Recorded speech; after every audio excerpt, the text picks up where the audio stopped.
இந்த வீடியோவில் TNPSC group 4க்கு புதுசாக படிக்கிறவங்க யூடியூப்பை வந்து எப்படி யூஸ் பண்ணணும்னு பார்ப்போம். யூடியூப்பில் ஒரு லெசன் பார்க்கிங்க அப்படின்னா அந்த லெசன் வந்து கிட்டத்தட்ட 1 hour இருக்குது வச்சுக்கிடுவோம். இப்போ புதுசாக படிக்கிறீங்க அப்படின்னா அந்த லெசனை நீங்கள் நல்லா படிக்க குறைஞ்சபட்சம் 3 to 4 மணி நேரம் ஆகும். அதாவது புதுசாக படிக்கிறவங்க அந்த லெசனை படித்து முடிக்க 3 to 4 மணி நேரம் ஆகும். அப்படி இல்லாட்டி கூடயே ஆகும். சில பேரால் வேணால் கொஞ்சம் சீக்கிரம் முடிக்க முடியும். ஆனால் மேக்சிமம் ஒரு வீடியோ 1 hour ஓடுதுன்னா அந்த வீடியோவில் உள்ள கண்டென்ட் எல்லாம் மனப்பாடம் பண்ண குறைஞ்சபட்சம் 3 to 4 மணி நேரம் ஆகும். ஏன்னா நம்ம ஒரு பாடத்தை பார்த்தோம் அப்படின்னா அதை அப்படியே மைண்டில் நிற்கணும்னு நினச்சி அதை பார்த்தா மட்டும் போதாது. மைண்டில் நிற்கணும்னா அதை கண்டிப்பாக நல்லா திரும்ப திரும்ப படிக்கணும். அப்படிங்கும்போது 3 to 4 மணி நேரம் ஆகும். அந்த லெசன் பார்த்தீங்க அப்படின்னா அடுத்து யூடியூப் பக்கம் வராதிங்க. அந்த லெசனை முடித்ததுக்கப்புறம் அடுத்து யூடியூப்பில் பாருங்கள். இன்னொன்று மெயினாக புரிஞ்சு படிக்கிறது மட்டும் இல்லாமல் புரிஞ்சு அந்த கண்டென்ட்டை வந்து நல்லா மனப்பாடம் பண்ணணும். ஏன்னா நமக்கு மனப்பாடம் பண்ணாதான் அடுத்தடுத்து அந்த லெசனை வந்து ரிவிஷன் பண்ண முடியும். இப்போ இன்னைக்கு ஒரு லெசன் பார்க்குறீங்க அப்படின்னா அது ஒரு 3 to 4 மணி நேரத்துக்குள்ள படித்து முடிக்கீங்க அப்படின்னா அந்த லெசனை 2 நாளைக்கு ஒருக்க கண்டிப்பாக ரிவிஷன் பண்ணியே ஆகணும். அப்படி ரிவிஷன் பண்ணத்தான் நம்ம எக்ஸாம் டைம் வரைக்கும் அது வந்து நல்லா மைண்டில் நிற்கும்.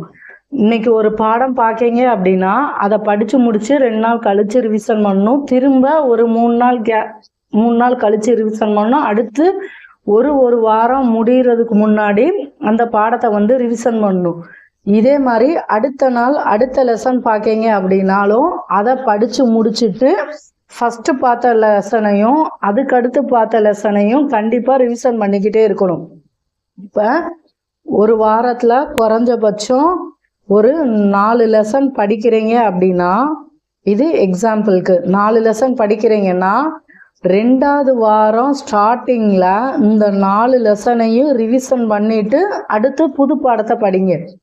இங்கே வந்து ரிவிஷன் பண்ணுறது வந்து ரொம்ப ரொம்ப முக்கியம். நார்மலாக ரிவிஷன் பண்ணாமல் படிச்சுக்கிட்டே போனீங்கன்னா கடைசி நேரத்தில் புதுசாக படிக்கிற மாதிரி இருக்கும். அதனால் எப்பயுமே நல்லா ரிவிஷன் பண்ணிக்கிட்டு அடுத்த லெசன் படிங்க. அடுத்து புதுசாக லெசன் படிக்கும்போது ஏற்கனவே முன்னாடி படித்ததை ரிவிஷன் பண்ணிக்கிட்டே புதுசாக படிக்கிறதையும் படிச்சுக்கிட்டே இருங்க. அப்புறம் சில எல்லாம் மாரத்தான் போட்டு கொஸ்டின் பேப்பர் அனலைஸ் பண்ணுவாங்க. எந்த டாப்பிக்ல இருந்து அதிகமாக கொஸ்டின் கேட்டிருக்காங்க என்னன்னு சொல்லி அனலைஸ் பண்ணுற வீடியோவெல்லாம் வரும். புதுசாக படிக்கிறீங்க அப்படின்னா நீங்கள் கொஸ்டின் பேப்பர் அனலைஸ் எல்லாம் இப்போ பார்க்காதீங்க. ஓரளவு படித்து முடிச்சுட்டு குறைஞ்சபட்சம் ஒரு 10 பாடமாவது படிச்சுட்டு அடுத்து கொஸ்டின் பேப்பர் அனலைஸ் பார்த்தீங்க அப்படின்னா எதில் வந்து அதிகமாக கொஸ்டின் கேட்டிருக்காங்கன்னு தெரியும். ஸ்டார்டிங்லேயே கொஸ்டின் பேப்பர் அனலைஸ் பார்த்தாலுமே வேஸ்ட்டு. இன்னொன்று, ஒரு வீடியோ ஒரு 4-5 மணி நேரம் ஓடுதுன்னாலும் லெசன் எடுத்துக்காங்க 4-5 மணி நேரம் ஓடுதுன்னாலும் நீங்கள் 1 மணி நேரம் அந்த கிளாஸை பார்த்துட்டு அதை படித்து முடிச்சுட்டு அடுத்து அந்த வீடியோ வந்து பாருங்கள். மீதம் உள்ளதை தொடர்ச்சியாக பார்த்துட்டு அப்புறம் அதை படிக்காமல் விட்டீங்கன்னாலுமே வேஸ்ட்டு தான். இங்கே படிக்கிறதோட ரிவிஷன் பண்ணுறது ரொம்ப ரொம்ப முக்கியம். அடுத்து மோட்டிவேஷன் எப்படி படிக்கிறது, இதையும் ரொம்ப தேடாதீங்க. உங்களை நீங்களே மோட்டிவேட் பண்ண பழகிக்கோங்க. இன்னொன்று, எப்படி படிக்கிறதுன்னு தேடுனீங்கன்னா ரொம்ப நல்லா படிக்கிறவங்களுக்கு ஒரு பாடத்தை 3 மணி நேரத்தில் முடிக்கிறாங்க அப்படின்னா அவங்களுக்கு சில இது வந்து 2 வாரம் கழித்து கூட ஞாபகம் இருக்கும். அந்த பாடம் வந்து நல்லா 3 மணி நேரம் படிச்சிட்டாங்கன்னா கொஞ்சம் 1 வாரம் கழித்து இல்லை 2 வாரம் கழித்து படித்தா கூட சில பேரால் ஞாபகம் வச்சுக்க முடியும். ஆனால் சில பேரால் வந்து ஒரு பாடத்தை வந்து படிக்கிறதுக்கு வந்து நேரம் வந்து 6 மணி நேரம் கூட ஆகலாம். ஒவ்வொருத்தங்க கெப்பாசிட்டியும் மாறும். அப்படிங்கும்போது 3 மணி நேரத்தில் ஒருத்தங்க படித்து நான் 2 வாரம் கழித்து தான் ரிவிஷன் பண்ணுவேன், எனக்கு ஞாபகம் இருக்குங்கிறது வந்து எல்லாத்துக்குமே செட் ஆகாது. சில பேருக்கு அந்த பாடத்தை 6 மணி நேரம் படித்தா கூட முழுசாக முடிக்க முடியாது. அவங்களுக்கு வந்து டைம் வந்து அதிகமாகும். அந்த மாதிரி டைம் அதிகமாக எடுத்து படிக்கிறவங்களுக்கு அந்த பாடத்தை வந்து ஒரு 3 நாளைக்கு ஒருக்க ரிவிஷன் பண்ணாதான் கொஞ்ச நாளைக்கு நல்லா ஞாபகம் இருக்கும். அப்படிங்கும்போது எப்படி படிக்கிறதுங்கிறதெல்லாம் தேடாதீங்க. உங்களுக்கு ஒரு பாடத்தை படிக்க எவ்வளோ நேரம் ஆகுது, அது வந்து எவ்வளோ நாளுக்கு அது ரிவிஷன் பண்ணால் ஞாபகம் இருக்குங்கிறத நீங்கள் தான் ஒரு 2-3 பாடம் படிச்சுட்டு அதை வந்து அனலைஸ் பண்ண முடியும். ஒருத்தங்க 3 மணி நேரம் படிச்சிட்டாங்கிறதுனால அதே பாடம் வந்து நமக்கு வந்து 3 மணி நேரத்தில் முடிக்க முடியுங்கிறத வந்து மைண்ட் செட் பண்ணாதீங்க. சில பேருக்கு ஞாபகம் இருக்கிற கெப்பாசிட்டியும் கம்மியாக இருக்கும். அவங்கெல்லாம் 2 நாளைக்கு ஒருக்கா 3 நாளைக்கு ஒருக்கா கண்டிப்பாக ரிவிஷன் பண்ணியே ஆகணும். அடிக்கடி ரிவிஷன் பண்ண அது வந்து நல்லா மைண்டில் வந்து பதிஞ்சிரும். அதுக்கப்புறம் அவங்க வந்து 1 வாரத்துக்கு ஒருக்கையோ 2 வாரத்துக்கு ஒருக்கையோ ரிவிஷன் பண்ணால் சரியாக இருக்கும். அடுத்து ஷார்ட்கட்.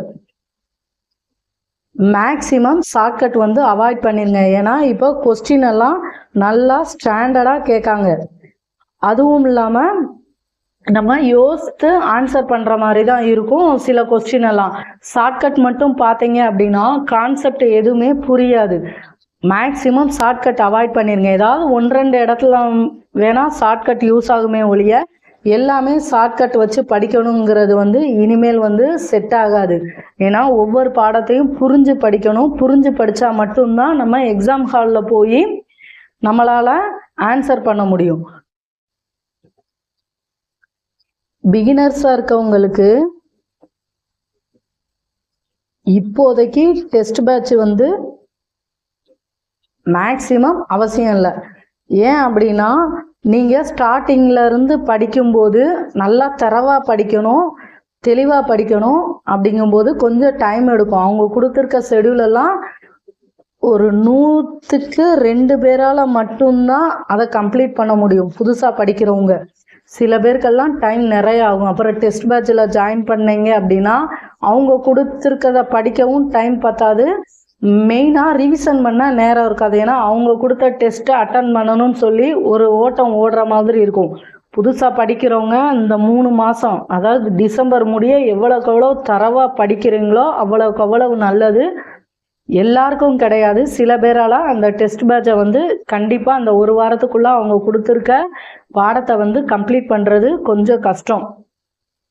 படிக்க முடிகிறவங்க சேர்ந்துக்கோங்க. ஸ்லோவாக தான் படிப்பேன் அப்படிங்கிறவங்க வந்து இப்போதைக்கு டெஸ்ட் பேட்ச் ஜாயின் பண்ணாதீங்க. நோட்டிஃபிகேஷன் வர்றதுக்கு முன்னாடி எல்லாத்தையும் கம்ப்ளீட்டாக படிச்சுட்டு நீங்கள்லாம் ஃபுல்லாக டெஸ்ட் அட்டன் பண்ண பழகுங்க. அடுத்து மெயினாக இந்த வீடியோவை பார்த்தா 2 மார்க்கு, இந்த வீடியோவை பார்த்தா 5 மார்க் வாங்கலாம், இந்த வீடியோ மட்டும் போதும், பார்த்தா போதும், அந்த மாதிரி கான்செப்டுக்குள்ளேயே போகாதீங்க. ஏன்னா எந்த வீடியோ பார்த்தாலுமே நம்ம நல்லா தெளிவாக படித்தா மட்டும்தான் அது வந்து மனசுலையும் மைண்ட்லேயும் நிற்கும். ஒரு வீடியோ பார்த்துட்டு போனால் மட்டும் நம்மளால் ஆன்சர் பண்ண முடியாது. எந்த வீடியோ பார்த்தாலும் நம்ம ஸ்டார்டிங்கில் படிக்கிறவங்களுக்கு ஒரு குறைஞ்சபட்சம் 5 to 10 தடவை அதை நல்லா மனப்பாடம் பண்ணினா மட்டும்தான் மைண்டில் நிற்கும்.